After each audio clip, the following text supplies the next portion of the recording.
በስመ አብ ወወልድ ወመንፈስ ቅዱስ አሃዱ አምላክ ይትባረክ እግዚአብሔር አምላከ አበዊነ ስቡህኒ ውእቱ ወልዑልኒ ውእቱ ለዓለም። የተወደዳችሁና የተከበራችሁ የእግዚአብሔር ቤተሰቦች አባቶች፣ እናቶች፣ ወንድሞችና እህቶች እንዲሁም ሕፃናት ሁላችሁም በእግዚአብሔር ስም እንደምንሰነበታችሁ ለዚች ሰዓትና ዕለት ያደረሰን ልዑለ ባሕሪ ቅዱሰ ባሕሪ ንጹሐ ባሕሪ ሕያወ ባሕሪ እግዚአብሔር አምላካችን ዛሬም ዘወትርም ስሙ የተመሰገነ ይሁን። እንኳን ለበዓለ ደብረ ቁስቋም በሰላም በጤና አደረሰን አደረሳችሁ። እንደ ኢትዮጵያ ኦርቶዶክስ ተዋሕዶ ቤተ ክርስቲያናችን ህዳር 6 ቀን በዓለ ደብረ ቁስቋም ይባላል። በደብረ ቁስቋም የተከበረ በዓል ማለት ነው። በደብረ ቁስቋም የተከበረውን በዓል እመቤታችን ቅድስት ድንግል ማርያም ከልጇ ከወዳጇ ጋራ ያከበረችው በዓል ነው። እዚህ በዓል ላይ ዮሴፍና ሰሎሜም ተገኝተዋል። መልአኩ ቅዱስ ገብርኤል ነው እዚህ ቦታ ላይ በዓሉን እንዲያከብሩ ከግብፅ እንዲመለሱ የነገራቸው። ስለዚህ የደብረ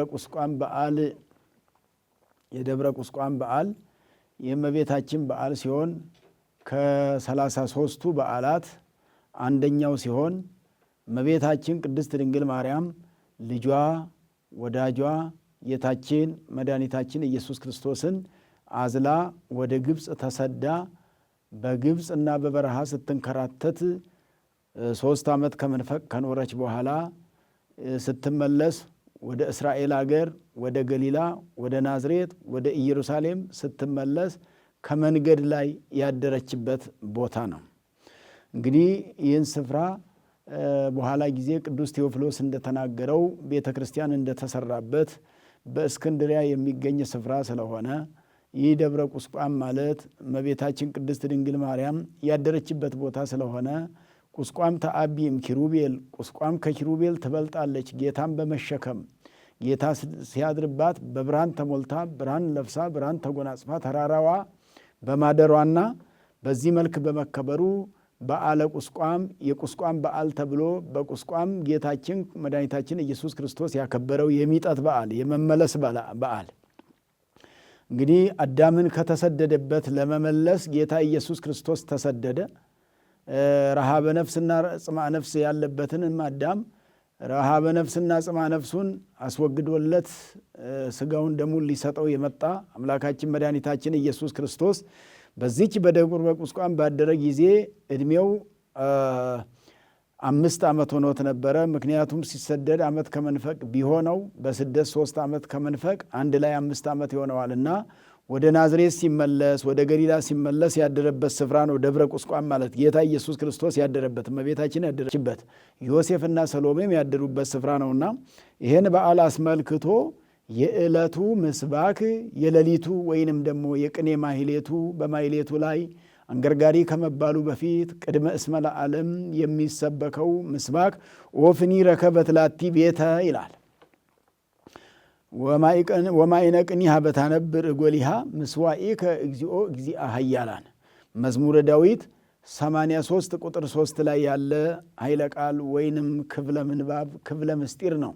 ምን ማለት ነው? ኦፍኒ ረከበት ላቲ ቤተ ማለት ወፍ እንኳን ለራሷ ማደሪያን አገኘች። ወማይነቅኒ ሀበታነብር እጎሊሃ ዋኖሷም ጫጩቶቿን ወይንም ገላግልቶቿን የምታኖርበትን ስፍራ አገኘች። ምስዋኢከ እግዚኦ እግዚአ ኃያላን የኃያላን ጌታ ሆይ አቤቱ የኃያላን ጌታ እግዚአብሔር ሆይ መሰወያህ ነው። ያ ቦታ ያንተ መሰወያ ቦታ ነው። ያንተ ስም የሚቀደስበት ስም የሚመሰገንበት መስዋዕት ላንተ የሚሰዋበት ቦታ ነው ያ ቦታ እንደማለት ነው። እንግዲህ ወፍ እንኳን እንደተባለው ወፎቹ ዋኖሶቹ ዋልያዎቹ እነዚህ የአዕዋፍ ዘሮች በክንፋቸው የሚበሩት እንኳን ማደሪያ አላቸው፣ ማደሪያ ያገኛሉ። በዛፍ ላይ ቤት ሰርተው ይኖራሉ። ጫካ ውስጥ የሚኖሩበት አላቸው። በተፈጥሯቸው የሚኖሩበትን ለይተው ያውቃሉና አስበው ይለቅማሉ፣ ይበላሉ። ከዚያም ውሃም ይጎነጫሉ። ሲመሽ ደግሞ ገብተው የሚያድሩበት ሳር ከሳር ጋር አያይዘው ቅጠሉን ከቅጠል አያይዘው የሚያድሩበት የሚኖሩበት የሚያርፉበት አላቸው ነው። ይሄን ሊናገር የፈለገው ቅዱስ ዳዊት የእመቤታችን የስደቷ ነገር ከወፎች እንኳን ያሳነሳት ማለት ወፎች ቤት እያላቸው እሷ ቤት አላገኘችም። ግብፅ ለግብፅ ስትንከራተት እንደነበረ 3 ዓመት ከመንፈቁን በረሃብ በጥማት በእርዛት በግብፅ በረሃ ለበረሃ ስትንከራተት እንደነበረ ወፍ ቤት ያላትን ያክል እንኳን እመቤታችን ቤት እንዳጣች እንግዲህ በጌታችንም ስትወልደው እመቤታችን በበረት ነው የወለደችው። ቤት ስላልነበራቸው ቤት አልነበራቸውምና በበረት ወለደችው ነው የሚለው። በግርግም ውስጥ ነው የተወለደው። የልደቱም ነገር እንዲህ ነው። ጌታ ኢየሱስ ክርስቶስ በተመቻቸ ስፍራ አይደለም የተወለደው። እመቤታችንም የወለደችው በተመቻቸና በተስተካከለ ስፍራ አይደለም። በተኮሳቆለ ስፍራ፣ እንስሳት በተሰበሰቡበት ቦታ፣ አህዮች በተሰበሰቡበት ቦታ፣ ብርድ በሰለጠነ ወራት፣ በመዋዕለ ቁር ወአሳትያ ብርዱ ባማረበት እንግዲህ ጌታ ኢየሱስ ክርስቶስ እንዲደላው ስላልመጣ፣ ቤተ መንግሥት ፈልጎ ስላልመጣ፣ የዚህን ዓለም ድሎት ፈልጎ ስላልመጣ፣ ለሰው ልጅ መከራ ሊቀበል የመጣ ስለሆነ ሰውን ከመከራ ነፃ ሊያደርግ የመጣ እንጂ እርሱ ክብር ሊያገኝ አይደለም የመጣው።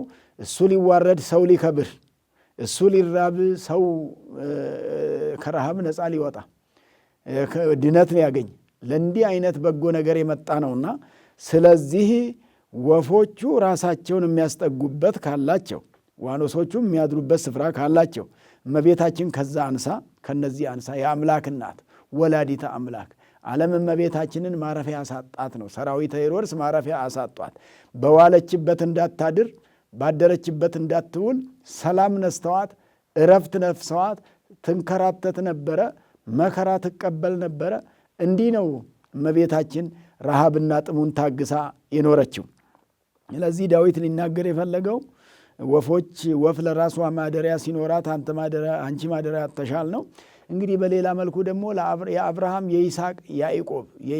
የይስሐቅ ያዕቆብ ጌታ አቤቱ አንተ እናት በመከራ ኖራለች፣ መከራ ተቀብላለች፣ ተንከራታለች፣ አንተም ብትሆን ይላል ጌታ ኢየሱስ ክርስቶስ። እንግዲህ ወንጌሉም በዚህ በመስባኩ ላይ የሚነበበው ወንጌል የሉቃስ ወንጌል ምዕራፍ 22 ላይ ነው ቁጥር 14 እስከ 24 ያለው ሲሆን መዓልተ ይሜህር በምኩራብ ወሌሊተ ይበይቱ ተደብረ ዘይት ጌታ ኢየሱስ ክርስቶስ ቀን ቀን በምኩራብ የ5 ገበያ ሕዝብ ያስተምር ነበረ። የታመሙትን ይፈውስ ነበረ። እንደዚሁም የተራቡትን ያጠግብ ነበረ። የተጠሙትን ያረካ ነበረ። የተራቆቱትን ያለብሳቸው ነበረ። በረከት ይሰጣቸው ነበረ። ለዓይነ ስውሮች ዓይን ይሰጣቸው ነበረ። ጆሮአቸው ለማይሰማ ጆሮ የሚሰማ ጆሮ ይሰጥ ነበረ። ለእኛም የሚሰማ ጆሮ ይስጠን እግዚአብሔር አምላክ። አንዳንድ ጊዜ ጆሮ ኖሮ የማይሰማ ጆሮ ይሆንና ልቡናም ደግሞ ልቡና ኖሮ የማያስተውል ልቡና ይኖራልና ከመፈረስ ወበቅል ለአልቦሙ ልብ ለበህሳል ወበልጓም ይመይጥዎሙ መላትይሆሙ ይላል ዳዊት በመዝሙሩ።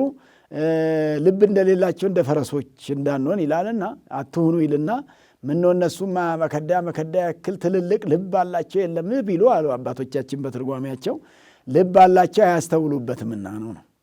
እንስሳት ሁሉ ያላቸውን ልብ የሚያስተውሉበት ልብ አይደለም ነው። ፈረሶቹ፣ በቅሎቹ፣ አህዮቹ፣ ላሞቹ፣ በሬዎቹ፣ ኮርማዎቹ፣ ጥጃዎቹ፣ በጎቹ፣ ፍየሎቹ እነዚህ ልቡና ያላቸው ግን አያስተውሉበትምና እንደነሱ አይነት ልብ እንዳይኖረን ነው። እንደነሱ አይነት ልብ አያስፈልግም ነው። የሚያስተውል ልብ አያስፈልግም ነውና ስለዚህ ጌታ ኢየሱስ ክርስቶስ የሚያስተውሉበትን ልብ እየሰጣቸው ህሙማነ ሥጋን በተአምራት ህሙማነ ነፍስን በትምህርት እያዳነ እየፈወሰ እየባረከ ለበጎ ነገር ለክብር እያበቃቸው የነበረ ነውና ስለዚህ ጌታ ኢየሱስ ክርስቶስም ራሱን የሚያስጠጋበት አልነበረም። ልክ እንደዚሁ እንደመቤታችን ይህን ያክል ስትንከራተት እንደቆየች ሁሉ ጌታ ኢየሱስ ክርስቶስም 3 ዓመት ከ3 ወር እኮ በደብረ ዘይት ዋሻ የድንጋይ ዋሻ ነበረ። ኢየሩሳሌም ሄዳችሁ አይታችሁት ይሆናል። እኔም እድል ገጥሞኝ አይቼዋለሁኝ። እዛ ዋሻ ውስጥ ነበረ ሲያድር የነበረ ሌሊቱን። ቀን ቀን በምኩራብ እያስተማረ ወፎች እንኳን ርግቦች፣ ዋኖሶች ራሳቸውን የሚያስጠጉበት አላቸው። የሰው ልጅ ኢየሱስ ክርስቶስ ግን ራሱን የሚያስጠጋበት የለውም ብሎ በወንጌል ራሱም አስተምሯል። ወለወልደ እጓለ እመሕያውሰ አልቦቱ ሀበ ያሰምክ ርእሶ ራሱን የሚያስጠጋበት ራሱን የሚያሳድርበት ራሱን የሚያሳርፍበት አልነበረውም። ክርስቶስ ቤት አልነበረውም በዚህ ምድር ላይ ኢየሱስ ክርስቶስ። ለጊዜው የነበረውም ሰው እኛ ዛሬ እንኳ ለጊዜው የምንኖርበት እሱ አልነበረውም ነው። ስለዚህ እንደዚህ ለማለት ተፈልጎ ወፎች ራሳቸውን የሚያስጠጉበት የሚያድሩበት እያላቸው እመቤታችን የምታድርበት አልነበራትም ማለት ነው። በደብረ ቁስቋም ስታድርም ማደሪያ አጥታ ነው። እንደዚሁም ደግሞ ጌታ ኢየሱስ ክርስቶስም በመዋዕለ ትምህርቱ በዘመነ ሥጋዌ ሲያስተምር ራሱን የሚያስጠጋበት የሚያድርበት ስላልነበረ ነው በዋሻ ያድር የነበረው። መጠጊያ ስላልነበረው ነው። ዓለም መጠጊያ ሳጥቶታል ኢየሱስ ክርስቶስ ነው። እንኳን ክርስቲያኖችን እንኳን እሱ የሆኑትን እሱንም ቢሆን እኔን አስቀድመው ከጠሉኝ እናንተን ይጠሏቸዋል ብሎ ያለው፣ እኔን ማደሪያ ካሳጡኝ እናንተንም ማደሪያ ያሳጧቸዋል ያለው፣ እናንተን ከገፉኝ እኔን ከገፉኝ እናንተንም ይገፏቸዋል ብሎ ያስተማረ መድኃኒታችን ኢየሱስ ክርስቶስ ነውና፣ ስለዚህ ይሄን ለመናገር ፈልጎ ነው ጌታ ኢየሱስ ክርስቶስ። ሰዎች እንግዲህ በጥድ በዝግባ ባማረ ዛሬማ እንደውም በብሎኬት ላይ ድንጋይ እየተጨመረበት ቀለም እየተቀባ ሴራሚክ እየተደረገ ብዙ የሚያስውቡ ነገሮች በምድር ላይ ያሉ ማስዋቢያ ማሳመሪያ የሚሆኑ ነገሮችን አድርጎ ዓለም ራሱን የሚያሳርፍበት የሚያሳድርበት ራሱን የሚያኖርበትን አስተካክሎ ይኖራልና የዚህን ያህል መኖሪያ አልነበራቸውም። እመቤታችንም ሰሎሜና ዮሴፍን የምታሳርፍበት የምታሳድርበት አልነበራትም። ሊረዷት መጡ፣ ሊላኳት መጡ፣ ነገር ግን የሚያድሩበት ስፍራ አልነበራቸውም ነው የሚለውና ስለዚህ ዛሬም ዓለም ምናልባት ክርስቲያን በመሆኑ ክርስቲያንን ማረፊያ ሊያሳጣ ይችላልና የክርስቲያኖች ቤታቸው ምድር ላይ እንዳልሆነም ያሳያል። ቤታቸው በሰማይ ነው። ወማኅደርነ ዘበሰማያት ይላል ቅዱስ ጳውሎስ። ማደሪያችን በሰማይ ነው፣ በምድር ላይ አይደለም። የምድር ቤት ቤታችን አይደለም። ይሄ ሰው የሚጣላበት፣ ሰው የሚገፋፋበት፣ ሰው የሚናቆርበት፣ ሰው የሚጨቃጭቅበት ቤትና መሬት ሁሉ የክርስቲያኖች አይደለም። ክርስቲያኖች ለጊዜው የሚቆዩበት ነው እንጂ ቤታቸው በሰማይ ነውና ይሄን ያሳየን ኢየሱስ ክርስቶስ። የሌሊቱ ምስባኩም ወንጌል ነው። ወንጌሉ ይሄ ነው። የቅዳሴው ምስባክ ደግሞ ምንድነው የሚለው? መዝሙረ ዳዊት መዝሙር 36 ቁጥር 35 ላይ ርኢክዎ ለኃጥእ አቤ ወተለዓለ ከመ አርዘ ሊባኖስ ይላል። ወሶበ እገብ ኃጣኢክዎ ሐሰስኩ ወኢረከብኩ መካኖ። ኃጢአተኛው ሳኦል እንደ ደጋ ዛፍ ከፍ ብሎ ረዝሞ ከርቀት እየታየ አየሁት አለ ዳዊት። ረጅም ዛፍ ከሩቅ እንደሚታይ ሳኦልም ከሩቅ ታየኝ። በርዝመቱ ሳኦል ረጅም ነው ይታወቃል። የእስራኤል ልጆች ሁሉ በቁመታቸው አይተካከሉትም ነበረ ሳኦልን ሲጠጉ እንደውም ከትከሻው በታች ነበሩ ሁሉም እስራኤል። ከሱ ከትከሻው በታች ይሆናሉ። እሱ ቁመተ ዘላቂ ስለነበረ ቁመተ ረዝም ስለነበረ ቁመቱ ረጅም ከመሆኑ የተነሳ ረጅም ነበር አለ ሳኦል። ከርዝመቱም የተነሳ ፈራሁት አለ። ቢወድቅብኝ ምን ሆናለሁ አለ። ጉልበት ያለው ነው አልችለውም ብሎ እየፈራ ያየው ነበረ ዳዊት ሳኦልን። ሳኦል እንግዲህ ዳዊትን በጠላትነት ያሳድድ የነበረ፣ ዳዊት ግን እሱ እያሳደደው እሱ አያሳድደውም ነበር። ባገኘውም ጊዜ አልገለውም ብሎ ልብሱን ብቻ ቆርጦ የተወ የሳኦልን ልብስ ባገኘው ጊዜ መግደል እየቻለ እንደተወ ምልክት እንዲሆነው ልብሱን ቆርጦ የተወው። ሳኦል እሱን ሊገድል መሽጎ ባለበት ቦታ ተደብቆ ባለበት ቦታ አግኝቶት ከኋላ ልብሱን ቆርጦ ሄደዋል። አግኝቼሃለሁ፣ አንተ እኔን ትፈልጋለህ፣ እኔ ግን ከኋላ አንተን አግኝቼሃለሁ ሲል ነው። እንዲህ ነበርና ስለዚህ ሳኦል ቁመተ ረጅም ነበርና በደጋ ዛፍ መስሎት ተናገረ ዳዊት። የደጋ ዛፍ ረጃጅም ነው፣ እንደ ባህር ዛፍ ያለ እንደ ጥድ ያለ። የቆላ ዛፎች ከሚረዝሙት በላይ የደጋው በጣም ይረዝማል። እንደ ባህር ዛፍ ያለ ከርቀት ውሃ እየሳበ ያንን እየጠጣ በዛ እያደገ አንዴ የሳበውን ውሃ ብዙ ጊዜ ሲጠጣው እየኖረ ሳይደርቅ ይኖራል። የደጋው ዛፍ ማለት እንደ ደጋ ዛፍ ሆኖ ረዝሞ አየሁት። ወተለዓለ አየሁት ከመ አርዘ ሊባኖስ፣ እንደ ደጋ ዛፍ። ሊባኖስ ማለት ደጋ ማለት ነው። አርዝ ማለት ዛፍ ማለት ነው። እንደ ዛፍ ረዝሞ አየሁት። ወሶበ እገብ ኃጣኢክዎ፣ ሄድ ብዬ ተመልሼ ስመጣ አጣሁት አለ። ያንን ማንን? ያን ሳኦልን። ሞቶ አገኘሁት ነው፣ አልፎ አገኘሁት ነው። አምባገነኖች ያልፋሉ ማለት ነው። የማያልፉ የማይመስላቸው ሁሉ ያልፋሉ። የማያልፍ ነገር የለምና እዚህ ምድር ላይ ያልፋሉና ይሄን ተናገረ ዳዊት ማለት ነው። ሐሰስኩ ወኢረከብኩ መካኖ፣ እንኳን ሰውየውን ቦታውንም አላገኘሁትም አለ። እንኳን ሰውየው የነበረበትም ቦታ ሰጠመ፣ ቦታውም ጠፋ አለ። አንድ ጊዜ ሰውየውም ይጠፋል፣ ቦታውም ይጠፋል። እንግዲህ ሰው ቢያልፍ ይሻላል። ቦታ ቢያልፍ ደግሞ ቦታውን ብዙ ሰዎች ስለሚኖሩበት ቦታው ያስፈልጋል፣ መሬቱ ያስፈልጋል፣ እስከ ዕለተ ምጽአት መኖር ስላለበት። ይሄ ነው የዳዊት ሰሙ። ወርቁ ደግሞ ኃጢአተኛን ንስሐ አልገባ ብሎ ከፍ ብሎ ራሱን ከፍ አድርጎ ታብዮ አየሁት። ማንን? ኃጢአተኛን። ርኢክዎ ለኃጥእ፣ ኃጢአተኛን አየሁት። ኃጢአተኛ አዳም ከፍ ብሎ ነበር። ኃጢአተኛ አዳም ሐሰስኩ ወኢረከብኩ መካኖ፣ ዕፀ በለስን በመብላት ራሱን ከፍ አድርጎ አየሁት አዳምን። አትብላ የተባለውን ለመብላት ተገዳደረ፣ ፈጣሪውን ተገዳደረ፣ ፈጣሪውን ተፈታተነ። አዳምና ሔዋን እግዚአብሔርን ተፈታተኑት። አትብሉ የተባሉትን ዕፀ በለስ ፍሬውን የሚበሉ ሆኑ፣ የሚሞቱበትን ነገር አደረጉ። ሰው እንደዚህ ነው። ከእግዚአብሔር ሲለይ ራሱን ከፍ ሲያደርግ፣ ራሱን ዝቅ ማድረግ ሲያቅተው እንዲህ ይሆናል። ወሶበ እገብ ኃጣይክዎ ማለት ስመለስ ኃጢአተኛውን አጣሁት አለ። ኃጢአተኛ ንስሐ አልገባ ብሎ ሲኖር በኋላ ያልፋል ማለት ከነ ኃጢአቱ ያልፋል ነው። ወሶበ እገብ ኃጣይክዎ ማለት ተመልሼ ስመለከተው አለ አበ ንስሐ መምህረ ንስሐ፣ ተመልሼ ስመጣ ኃጢአተኛውን በምድር ላይ አጣሁት አለ። ከነ ኃጢአቱ ሞተ ማለት ነው። ከነ ኃጢአታችን ከመሞት እግዚአብሔር አምላካችን ሁላችንን ያድነን፣ እግዚአብሔር ይቅር ይበለን። ሐሰስኩ ወኢረከብኩ መካኖ፣ ቦታውንም አጣሁ አለ። ኃጢአተኞች የሚጣሉበት ይሄ ምድር ያልፋል፣ መሬቱም ይታጣል፣ ቦታውም አይኖርም፣ ያልፋል ማለት ነው። ይሄን ለመናገር ነው የዕለቱ ምስባክ የተፈለገው። ከዛ የዕለቱ ወንጌል ደግሞ የደብረ ቁስቋም በዓል የቁስቋም በዓል ወንጌል የማቴዎስ ወንጌል ምዕራፍ 2 ቁጥር 19 ላይ ነው። ወመዊቶ ሄሮድስ ናሁ መልአከ እግዚአብሔር አስተራዮ በሕልም ለዮሴፍ ወይቤሎ፣ አስተራዮ በብሔረ ግብፅ፣ በግብፅ አገር እየኖረ ሳለ ዮሴፍን ማለት ነው ለዮሴፍ የእግዚአብሔር መልአክ ቅዱስ ገብርኤል ታየው፣ ተገለጠለት። ይሄ መልአክ ተገልጦለት ነው ሕፃኑን የሚገሉ ተነስተዋል፣ እየፈለጉት ነው፣ ይዘው ወደ ግብፅ ሂድ እናቱንና ልጁን ብሎ የነበረ እሱ ስለነበረ አሁንም ደግሞ 3 ዓመት ከመንፈቅ ከተፈጸመ በኋላ ወመዊቶ ሄሮድስ በሞተ ጊዜ ሄሮድስ ሞቶ ሳለ ሄሮድስ ከሞተ በኋላ መልአኩ ለዮሴፍ ተገልጾ በየት? በግብፅ አገር። ቺ ግብፅ ጌታ ኢየሱስ ክርስቶስ በዚህ ልክ የቆየባት ትንቢቱ ስለነበረ ነው።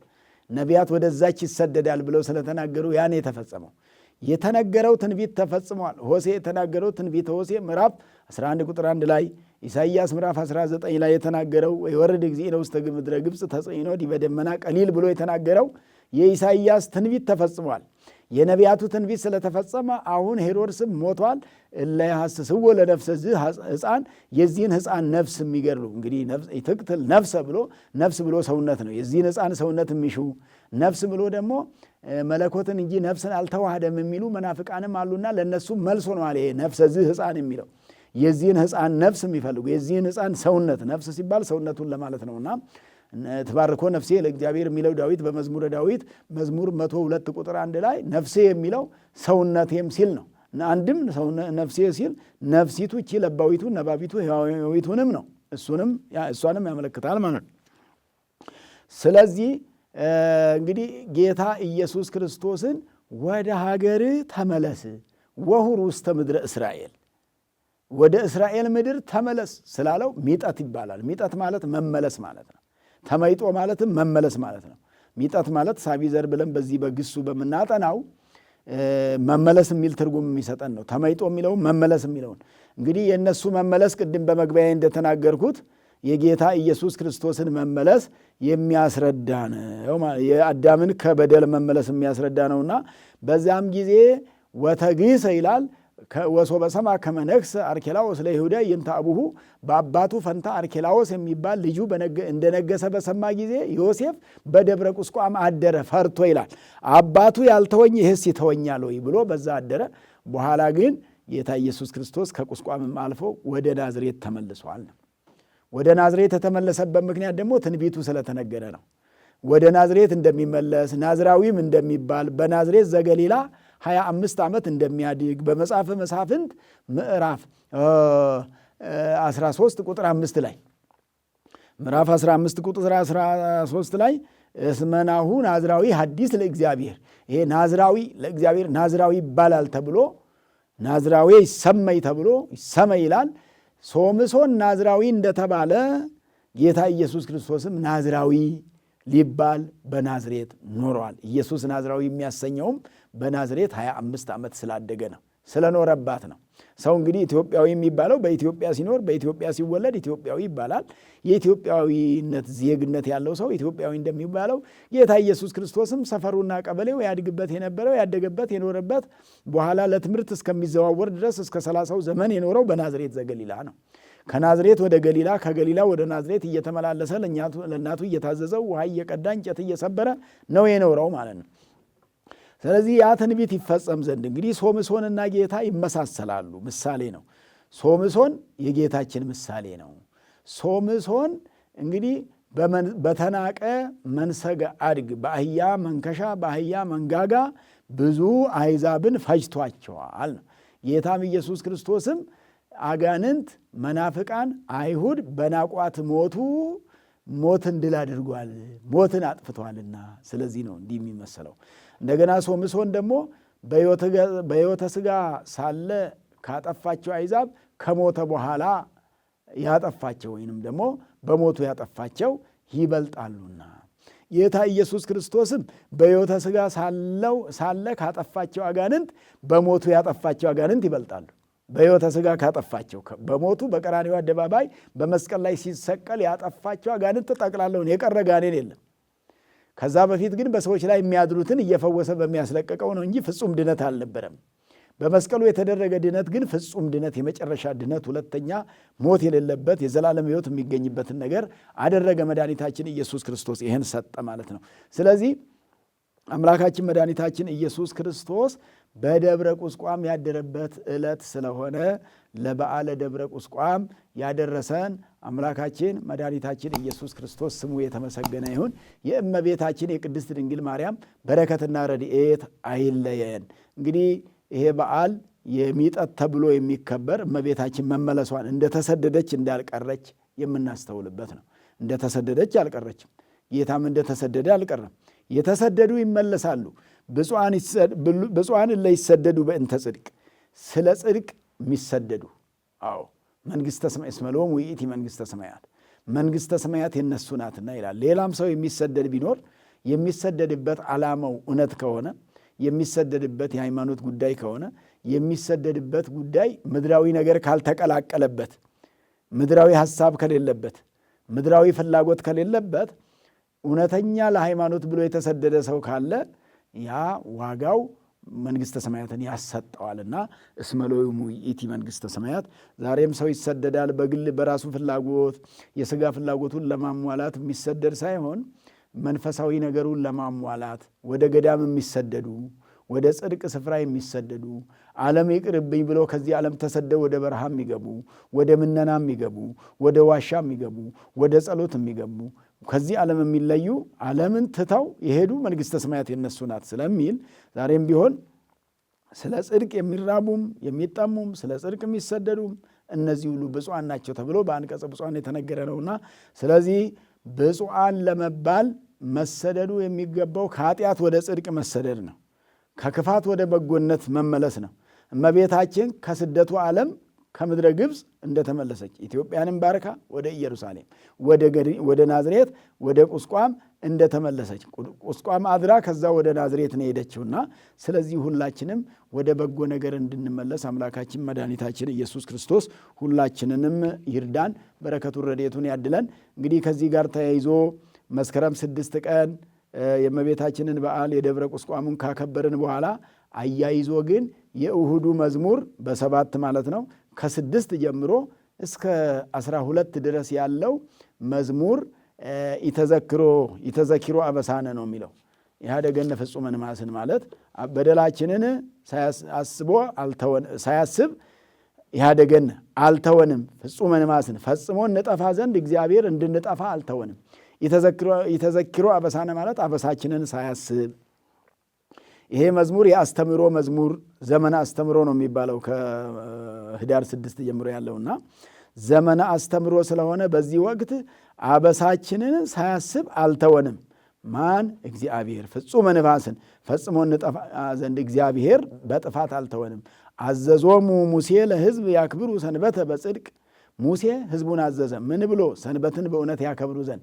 እነ ሙሴ ያከብሯት የነበረች ሰንበት ቅዳሜ ናት። እኛ የምናከብራት ሰንበት ክርስቶስ የሰጠን ሰንበተ ክርስቲያን እቺ እሁድ ናት ማለት። በየሳምንቱ መዝሙር የሚቆምባት፣ ቅዳሴ የሚቀደስባት፣ መስዋዕት የሚሰዋባት፣ የምናስቀድስባት፣ የምንቀደስባት፣ ድነት የምናገኝባት፣ ከእግዚአብሔር ጋር የምንነጋገርባት፣ የሳምንቱን ሸክማችንን ኃጢአታችንን ሁሉ የምናራግፍባት ዕለተ ሰንበት እኮ ኃጢአታችንን የምናራግፍባት ዕለት ናት። ሕይወት እንዳገኘን የምናስተውልባት ዕለት፣ ለቅድስና የምንዘጋጅባት፣ ለእኛ ተብላ የተሰጠች ለእኛ ተብላ የተሰራች ቀደሳው አክበራ ክርስቶስ ያከበራት የለያት ከስድስቱ ዕለታት ለይቶ ትንሣኤውን የገለጠባት ድነቱን የገለጠባት እኛም የዳንባት ከሙታን የተነሳባት እኛንም ከሙታን የሚያስነሳባት እኛንም የዘላለም ሕይወት እንድናገኝ የሚያደርግባት ዕለት ናትና በዚህች ዕለት እንግዲህ ከብሉይ ኪዳን ሰንበት የአዲስ ኪዳን ይበልጣል። ሙሴ ያዛቸው የነበረው ቅዳሜን እንዲያከብሩ ነበር። ክርስቶስ የሚያዘን ደግሞ ሰንበተ ክርስቲያን እሁድን እንድናከብር ነው። ነገር ግን በፍትሐ ነገሥቱ ቅዳሜም እሁድም ይከበራሉ። ግን ልዩ ሥራ የተሰራባት ሰንበተ ክርስቲያን ናት፣ እሁድ ናትና ይህችን ቀን እግዚአብሔር ባርኮ ቀድሶ ሰጥቶናል ነው። በዋናነት እግዚአብሔር በኃጢአታችን ያልተወን ፈጽሞ እንድንጠፋ ያላደረገን በእውነት በዚህ ዘመን እንደ ኃጢአታችን ቢሆን እንደ በደላችን ብዛት ቢሆን የምንኖር አልነበረም። በእውነት እንደ በደላችን ብዛት ቢሆን የምንኖር አልነበረም። ነገር ግን እግዚአብሔር ቸርና መሐሪ ይቅር ባይ ስለሆነ ግን በቸርነቱና ምሕረቱ ሰብስቦ በቤቱ እያኖረን በደላችንን ይቅር እያለን በደላችንን ኃጢአታችንን ሳይሰፍር ሳይቆጥር ያ ቢሰፈርብን ቢቆጠርብን እንደኛ ኃጢአተኛ የለም ነበረ። እንደ እግዚአብሔር ቸር ስለሌለ ደግሞ በቸርነቱ እያኖረን ይገኛልና ስለዚህ ከህዳር 6 እስከ 12 ድረስ የሚባለው መዝሙር ይሄ ስለሆነ አሁን ህዳር 7 ቀን የሚባለው መዝሙር ይሄ ነው። ምስባኩም ኢትዝክር ለነ አበሳነ ዘትካት ፍጡነ ይርከበነ ሳይልከ እግዚኦ እስመ ተመንደምነ ፈድፋደ ይላል። መዝሙረ ዳዊት 78 ከቁጥር 8 ላይ ነው።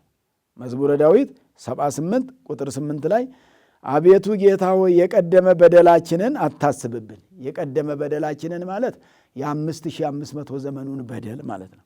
እንደገና ዛሬም ደግሞ እኛ በደረስንበት የትናንትናውን በደል አታስብብን፣ የዛሬውን ምሕረት አድርግልን። ዛሬ ስትምረን ትናንትና ኃጢአት ሰርተን ነበርና እንደ ትናንትናው ኃጢአተኞች ሆነን እንዳንቀጥል አድርገን፣ ከኃጢአት ለየን፣ ወደ ጽድቅ መልሰን። በትንሽነታችን በጎልማሳነታችን ባለማስተዋሉ ዘመን የሰራነውን በደላችንን ሁሉ ይቅር በለን እንደማለት ጸሎት ነው። ይሄ ትምህርትም ጸሎትንም ነው። ከዛ እያይዞ እስመ ተመንደብነ ፈድፋደ እጅግ ተጨንቀናልና ማለት 5500 ዘመን በመከራ ኖረናልና አንድም በዚህ ዘመንም በችግር ነው ያለነውና በኃጢአት ውስጥ ስንኖር በበደል ነው ያለነውና በመከራ ነው ያለነውና መከራችንን አታስብብን። እስመ ተመንደብነ ፈድፋደ እጅግ ማለት ነው። ፈድፋደ ማለት እጅግ ተቸግረናልና አበሳችንን አታስብብን። ይቅርታህና ቸርነትን ፈጥኖ ይደረግልን ያግኘን። ምንድነው? ገነት ተራከቦ ለብእሲ ይላል። መገናኘት የጋራ ከሆነ እኛም ምሕረቱን አገኘን ብንል ምሕረቱም እኛን አገኘን ቢባል መገናኘት የጋራ ስለሆነ ማለት ምሕረት እኛን እንዲያገኘን እኛም ምሕረትን እንድናገኝ አድርገን ለማለት ነው ዳዊት በዚህ መልክ የተናገረውና እንግዲህ በዚህ መልኩ ጌታ ኢየሱስ ክርስቶስ የዚህ ዕለት ወንጌሉም ማቴዎስ ምዕራፍ 6 ከቁጥር 5 ላይ ነው። ይሄ አቡነ ዘበሰማያት የተካተተበት ነው። ይሄ ወንጌል የዚህ ዕለት ወንጌል የዚህ የኢተዘኪሮ መዝሙር በሚባልበት ጊዜ የሚነበበው የሚተረጎመው የምናማረው የዕለቱ ትምህርቱም ጸሎቱም ወንጌሉ ማቴዎስ ምዕራፍ 6 ከቁጥር 5 ጀምሮ ሲሆን እንግዲህ ስለ ጸሎት ያለበት ነው። አቡነ ዘበሰማያት የተካተተበት ነው። ይህን ወንጌል ብዙ ጊዜ ደጋግመን ተምረነዋል። አቡነ ዘበሰማያት ስትጸልዩ እንደ ግብዞች አትሁኑ ብሎ ነው የተጀመረ ጌታ ኢየሱስ ክርስቶስ።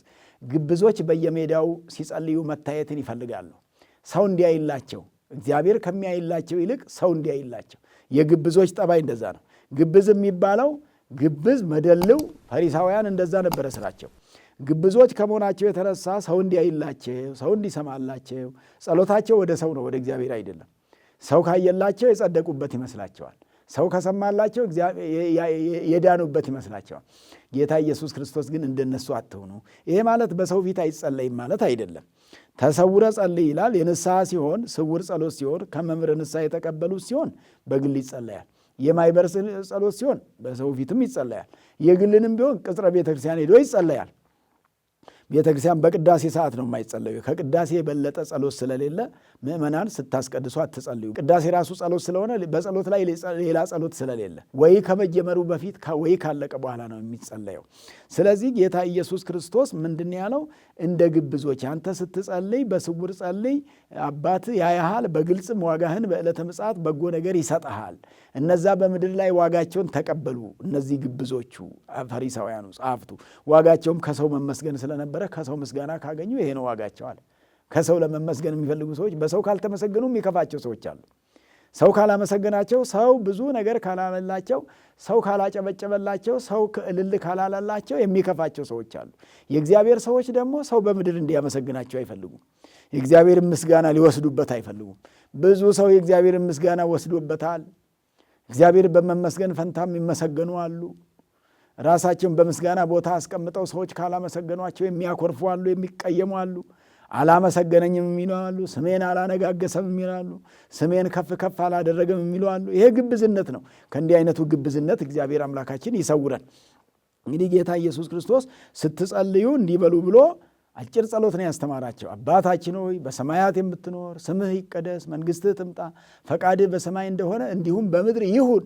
ይሁን ነው የሚባለው። ይኩን ስለሆነ ይሁን። ፈቃድህ በሰማይ እንደሆነ እንዲሁም በምድር ላይ ይሁን ነው የሚባለው። በሰማይ እንደሆነች በምድር ትሁን ሳይሆን ወይኩን ስለሆነ ይሁን ነው የሚባለው። ግሱን ለቆ መሄድ የለበትምና ፈቃድህ በሰማይ እንደሆነ ፈቃድህ በሰማይ በአብ ዘንድ በመንፈስ ቅዱስ ዘንድ እንደሆነ በምድርም ላይ ደግሞ አንተ ወርደ በምድር ላይ ያስተማርከው ፈቃድህ ይሁንልን። አንተ የፈቀድከው እንጂ ከአንተ ፈቃድ የሚሆን ሁሉ ከአንተ ፈቃድ ውጭ ምንም የምንፈልገው የለም። አንተ ስትፈቅድልን ብቻ ነው። የአንተም ፈቃድ ነው የምንሻው፣ ከፈቃድ ውጭ አይደለም የምንሻው ብሎ እንዲጸልዩ ነው ያደረጋቸው ለሐዋርያት ኢየሱስ ክርስቶስ ሶበ ትጼልዩ ከመዝ በሉ አለ።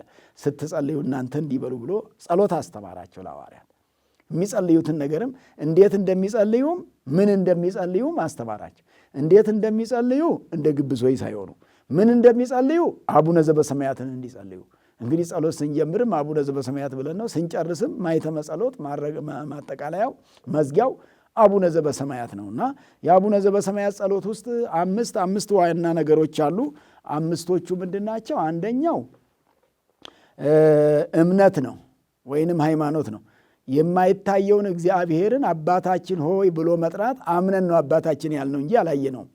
ሳናየው አባታችን ብለን አመንና አለ ብለን ስለምናምን ሀልወተ እግዚአብሔርን ስለምናምን የእግዚአብሔርን መኖር ስለምናምን እግዚአብሔር አለ ብሎ የሚያምን ሰው ይጸልያል።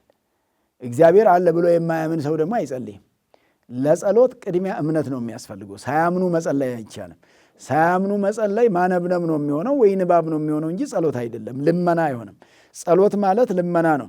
ጸሎት ብሂል ተናግሮ ምስለ እግዚአብሔር ዳዊት በጸሎቱ ስምዐኒ እግዚኦ ጸሎትየ፣ አቤቱ ጌታ ሆይ ጸሎቴን ስማኝ ቢል ጸሎት ብሂል ተናግሮ ምስለ እግዚአብሔር። ጸሎት ማለት ከእግዚአብሔር ጋር መነጋገር፣ እግዚአብሔርን ማነጋገር ማለት ነው መጸለይ።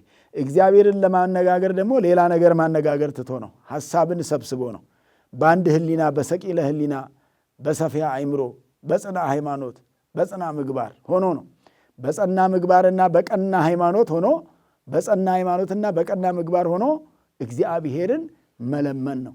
ጸሎት እንዲህ ነውና የማናየውን እግዚአብሔርን አባታችን ሆይ ብለን እንድንለው ያለ እምነት አለ ነው። በእምነት ነው የሚጸለየው።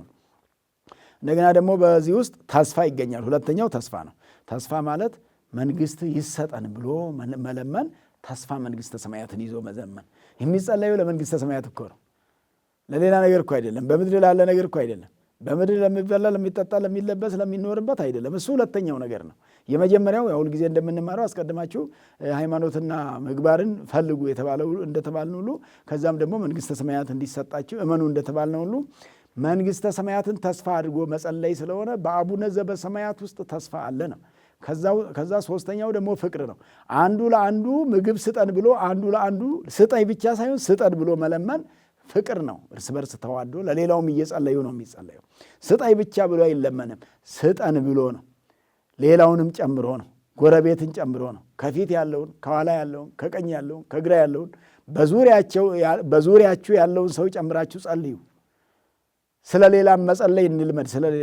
ስለ ራሳችን ብቻ ሳይሆን ስለ ሌሎች እንደው በይበልጥ ስለጠፉት እንዲመለሱ እንዲመጡ ወደ እግዚአብሔር ቤት እንዲገቡ ከእግዚአብሔር ጋር እንዲኖሩ ከእግዚአብሔር እንዳይለዩ ስለጠፉት በይበልጥ አብዝቶ መለመን አብዝቶ መጸለይ ያስፈልጋልና ስለዚህ መድኃኒታችን ኢየሱስ ክርስቶስ ሶስተኛ ፍቅር ነውና ፍቅር ደግሞ ሌላው ከዚህ ጋር ተያይዞ ደግሞ አንዱ የሚጨምረው አንዱ በደላችንን ይቅር በለን በደሌን ብቻ ሳይሆን በደላችንን ለሌላውም ስለ ሌላው በደልን መጸለይ ፍቅር ነው የሚያመለክተው። ስለ እኔም ስለዛም እያሉ የሚጸለይ ነገር በውስጡ ስላለ ፍቅር አለ ማለት ነው። ወንድምን አስቦ ሌላውን ባልደረባን አስቦ ባልንጀራን እያሰቡ የሚጸለይ ጸሎት ስለሆነ ሶስተኛው ፍቅር ነው። አራተኛው ትሕትና ነው። በደላችንን ይቅር በለን ስንል ጻድቃንም ከበቁ በኋላ በደለኛ ነኝ እያሉ እንዲጸልዩ ነው የተደገረው። በዚህ ጸሎት ውስጥ እኔም በደለኛ ነኝ እንዲሉ ኃጢአተኛ ነኝ እንዲሉ የፈለገ ጻድቅ ቢሆን በደለኛ ነኝ እያለ እንዲጸልይ አቡነ ዘበሰማያት ውስጥ እነገሌ ኃጢአተኞች ናቸው እኔ ጻድቅ ነኝ ተብሎ አይጸለይም ማለት ሁላችንም ኃጢአተኞች ነንና ይቅር በለን ተብሎ ስለሚጸለይ ራስን ኃጢአተኛ አድርጎ ማቅረብ ስለሆነ ትሕትና ነው። በውስጡ ትሕትና አለበት ጌታ ኢየሱስ ክርስቶስ። አራተኛ በውስጡ ትሕትና እንዲኖር ነው ያደረገው። መጨረሻ አምስተኛው ደግሞ መላው ደግሞ ጸሎት ነው። በጸሎትነቱ ይጠቃለላል። ስለዚህ በአቡነ ዘበሰማያት ውስጥ ስንት ነገር አለ? 5 ነገር። ምን አለ?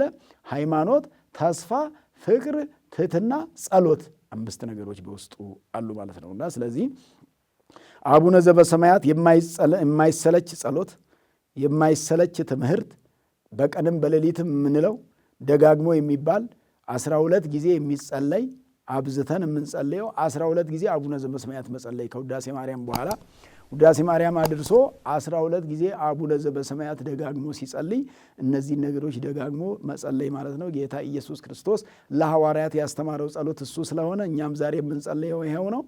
መዝሙረ ዳዊትን ብንጸልይ፣ ሌሎችም ገድላተ ቅዱሳንን ድርሳናተ መላእክትን ብንጸልይ፣ አርጋኖን ብንጸልይ፣ መዝገበ ጸሎት ሁሉ ቢጸለይ፣ መልኮቹ ሁሉ ቢጸለዩ እንደገና ማጠቃለያው ግን አቡነ ዘበሰማያት ስለሆነ ጌታ ባስተማረው ጸሎት ነው ጸሎቶችን ሁሉ የምናጠቃልለው ነው።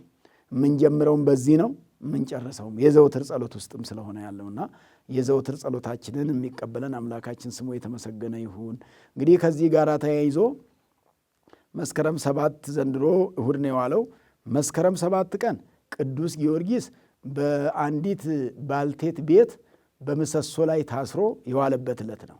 እዛች ምሰሶ ላይ ታስሮ ደረቁን ምሰሶ ያለመለመበት ዕለት የቅዱስ ጊዮርጊስ አምደ ቤቴ ዛውጸል ከሰላም ለከ ጊዮርጊስ ሆይ የቤቴን የደረቀ እንጨት ያለመለምክ ብላ መበለቷ አድንቀዋለች። አምላኮሙ ለክርስቲያን ተመስሎ ሰብአ መጻ ሀቤ አዎ አንሰ ኢኮንኮ አምላከ አላ ገብረ አምላከ አነ። ሴትዮዋ ያቺ በቤቷ ቅዱስ ጊዮርጊስ በደረቀ እንጨት ላይ ምሰሶ ላይ ታስሮ ያ ምሰሶውን ሲያለመልምላት ምን ብላለች? የክርስቲያኖች አምላክ ወደ እኔ ቤት መጣ አለች። አምላክ ነው እንጂ የደረቀ የሚያረጥብ የደረቀ በአንድ ቀን የሚያለመልም ሰው ይሄን ማድረግ አይችልም።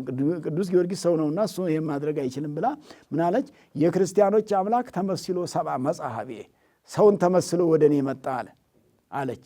እሱ ግን አንሰ ኢኮንኩ አምላከ አላ ገብረ አምላከ አነ እኔ አምላክ አይደለሁም የአምላክ አገልጋይ ነኝ እንጂ ብሎ ጮኸ።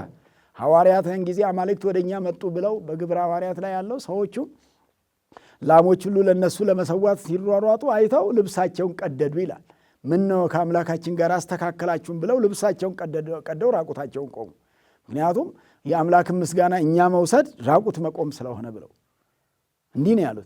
ስለዚህ ቅዱስ ጊዮርጊስም እኔ አምላክ አይደለሁም የአምላክ አገልጋይ ነኝ ብሎ ነው የመለሰላትና ቅዱስ ጊዮርጊስ ሊቀ ሰማዕታት ነው የሚባለው ብዙ መከራ ስለተቀበለ ነው። ገና ከ20 ዓመቱ ጀምሮ የአባቱን መንግስት ትቶ ወደ ምነና የሄደ ወደ ሰማዕትነት የሄደ ምድራዊውን ነገር ቤተ መንግስቱን ትቶ የወጣ ነው እንጂ ዘጎየ ማጸባም አይደለም፣ ቸግሮት የወጣም አይደለም።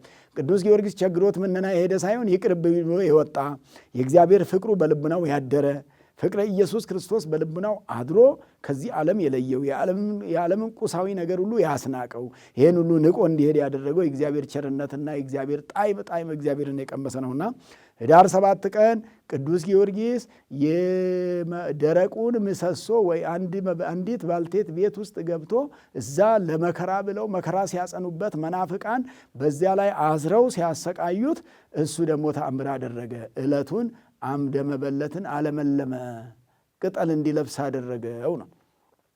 በዚህ በኅዳር ውስጥ በዓላት ይበዛሉና ከቁስቋም ጀምሮ በዓል ስለሚከታተል ከዚሁም ጋር ተያይዞ ደግሞ ኅዳር 8 ቀንም አርባዕቱ እንስሳ ይባላል።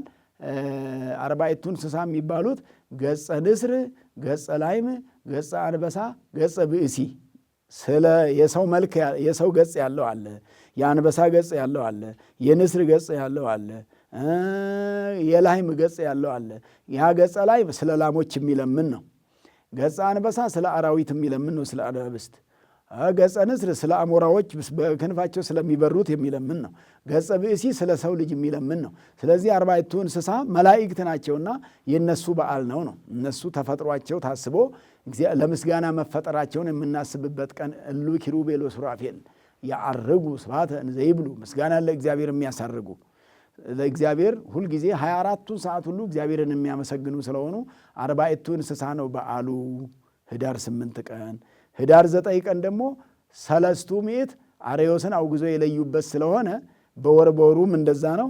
የአርባዕቱ እንስሳ በዓል ነው። አቡነ ኪሮስም በ8 በዓላቸው ነው ማለት ነው። አርባዕቱ እንስሳ ማን ነው? ሰለስቱ ምዕት በ9 ህዳር 9 ቀን በዓላቸው ነው።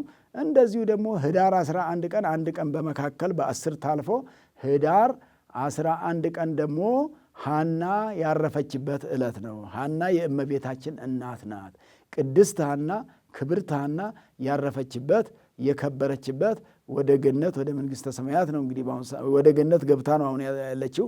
መንግሥተ ሰማያት ከዕለተ ምጽአት በኋላ የሚገባ ነውና በዓለ ሐና ነው ማለት ነው በ11። ስለዚህ በዓላቱ ተከታታይ ስለሆኑ በየመጽሐፍ ቅዱሱ እንግዲህ የዕለቱን ምስባኮቹ በቦታቸው አሉ፣ ወንጌላቱም በቦታቸው አሉ። እሱን እየተከታተላችሁ በዓል እያከበራችሁ በረከት እንድታገኙ ለማሳሰብ ነው። አምላካችን መድኃኒታችን ኢየሱስ ክርስቶስ በረከቱን ረድኤቱን እንዲያድለን የእመቤታችን የቅድስት ድንግል ማርያም በበዓለ ቁስቋም በደብረ ቁስቋም ያደረች ወላዲተ አምላክ እማምላክ ዛሬም በእያንዳንዳችን በኦርቶዶክሳውያን ልቡና ነው ያደረችውና በልባችን ያደረችውን ድንግል ማርያም ከልባችን የሚፍቅ ማንም እንደሌለ ከኦርቶዶክሳውያን ልቡና ማትለይ ወላዲተ አምላክ እማምላክ ክብርና ምስጋና ለስሟ ይሁን። ከልጇ ከወዳጇ ጋራ በደብረ ቁስቋም እንዳደረች ከልጇ ከወዳጇ ጋራ በሁላችንም ልቡና ያደረች ወላዲተ አምላክ እማምላክ ክብርና ምስጋና ለስሟ ይሁን። በዓላችንን የሰላም የጤና የበረከት የረድኤት ያደርግልን። ሀገራችን ኢትዮጵያን ጽኑ ሰላም እንዲያደርግልን። ወስብሐት ለእግዚአብሔር። ይቆየን።